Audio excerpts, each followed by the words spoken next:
Have you ever encountered a person with a story so powerful that it changed the course of your life in an instant? My story begins when I was at MIT studying rehabilitation engineering. Rehab engineering is the field of making devices for people with disabilities.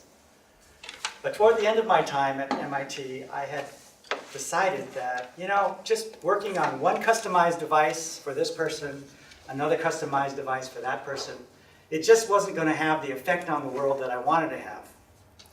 And so I started seeking employment and took a job at the Lawrence Livermore National Laboratory in California. And it was at that laboratory in California that we were going to work on magnetic fusion energy. I was going to solve the world's energy problem. We were going to create thermonuclear fusion in a magnetic bottle and have very little to no nuclear waste. It was going to be wonderful, we thought. It was at my time at Livermore that I met a man named Chester. Chester was a thin man, perhaps 5 years older than myself. He was an engineer with a master's degree. He was an electrical engineer.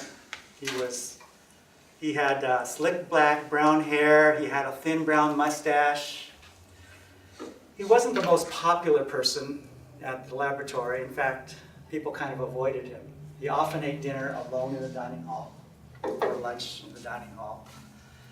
He had some interesting characteristics. Besides his Coke bottle glasses and his pocket protector full of pens, he was just kind of nerdly. If you think of your prototypical nerd, he was that guy. Not only that, he walked in a very herky-jerky style, like this.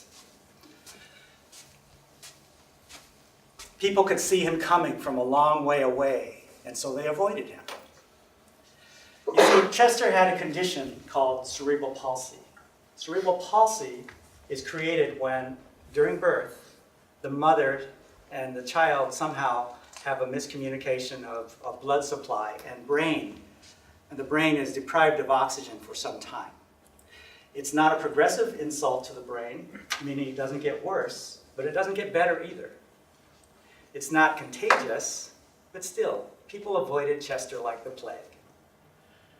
The reason, I think, is because they just felt very uncomfortable being around a person with a disability, such an obvious disability.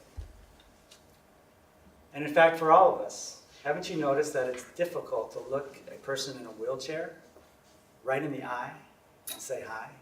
Isn't it easier to just turn away? Well, my encounter with Chester happened one night when I was working late. I had discovered a problem and needed to find a solution fast. Chester put his tray down right next to mine in the cafeteria, boxing me in. I was trapped. Oh no. And so he said to me, hey Gary, what are you working on so late tonight? I described to him the problem that a physicist and I had found and said, this could be so bad that it might mean that this project we're working on magnetic fusion energy, it's just never going to work. And he said, haven't you concluded that already? I concluded that long ago. And you should know that. There's so many problems with this machine, it's just never going to work. So whatever happened to your original idea of using engineering to help people with disabilities? What are you doing with that? I told him, well, I concluded that no, I just wasn't having the effect on the world that I wanted to, that I really wanted to solve one of the world's great problems. And that working with one person at a time just wasn't going to do it for me. It wasn't going to change the world.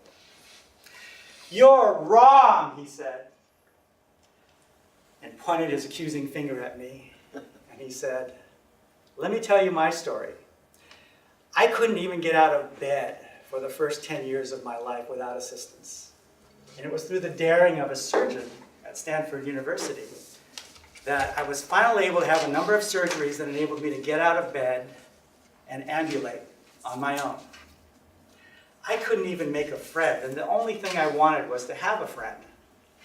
So until I was 10 years old, I couldn't do that. I couldn't make a friend if I couldn't get out of bed. When he had the surgeries, he was able to get out.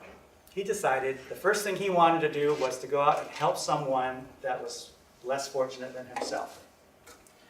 He helped that person helped another, that person helped another, helped another, helped another.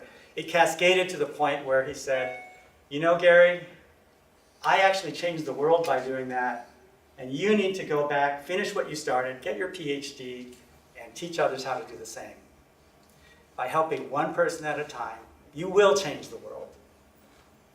That realization struck me like a thunderclap. I had been wanting my name up in lights, but in fact, I had already been changing the world. And the problem was that my ego wanted my name up in the lights. The rest is history. I dedicated my PhD dissertation to Chester, but I've also lost touch with him. I will never forget him, however, and the lesson he taught me. So if you want to change the world, you want to make an effect where you're at, I urge you to do the same. Be kind to one another. Look at a person with a disability in the eye and say hello and mean it. Give sacrificially, and you will surely change the world.